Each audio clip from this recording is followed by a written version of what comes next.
Me llamo Alejandro Párraga y les quiero presentar una pequeña introducción a las reglas de integridad de una base de datos. Las reglas de integridad son reglas que nos garantizan que los cambios realizados a la base de datos por usuarios autorizados no resultan en una pérdida de consistencia de los datos. Bien, estas reglas se pueden clasificar en dos tipos: reglas de integridad específicas y reglas de integridad generales. Las reglas de integridad específicas son propias del tipo de datos que contiene cada base de datos y están definidas a través de dominios específicos. Por ejemplo, en una base de datos podemos estar todos de acuerdo que el peso es siempre un valor positivo, que la sucursal de Londres siempre nos va a suministrar piezas de cierto tipo, por ejemplo piezas metálicas, que los lotes de piezas serán múltiplos de 100.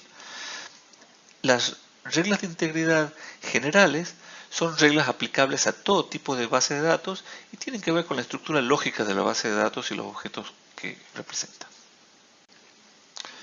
Las reglas de integridad generales se pueden clasificar en reglas de integridad de dominios, donde por ejemplo tenemos que todo valor de un atributo ha de pertenecer al dominio sobre el que ha sido definido. Por ejemplo, no puedo ingresar aquí en el atributo saldo, no puedo ingresar letras, ¿sí? O en el atributo teléfono, por ejemplo, no puedo ingresar números decimales o cualquier cosa. Otra regla de integridad es la regla de integridad de entidades, que me garantiza que las tuplas, las filas de una tabla, representan objetos del mundo real, identificables y distinguibles de otros objetos. Es una regla de unicidad, ¿sí? Cada tupla es única, aunque los atributos de algunas de las tuplas pueden coincidir. Por ejemplo, acá tenemos en el saldo, tenemos dos cuentas que tienen el mismo saldo, 1000 euros. Eso no quiere decir que sean la misma cosa. Es una cuenta, es distinta de la otra, aunque este atributo tenga el mismo valor, ¿sí? Un tercer tipo de regla de integridad general son las reglas de integridad referencial. Las reglas de integridad referencial nos sirven para asegurar que los valores que aparecen en una relación para un conjunto de atributos también estén disponibles para un conjunto de atributos de otra relación. Por ejemplo, tenemos una caja de ahorro. En una caja de ahorro tenemos la entidad cliente, la entidad préstamo y tenemos una relación entre clientes y préstamos. En esta caja de ahorro, por ejemplo, se puede permitir perfectamente que un cliente tenga, supongamos, 2 préstamos. Bien, también podría ser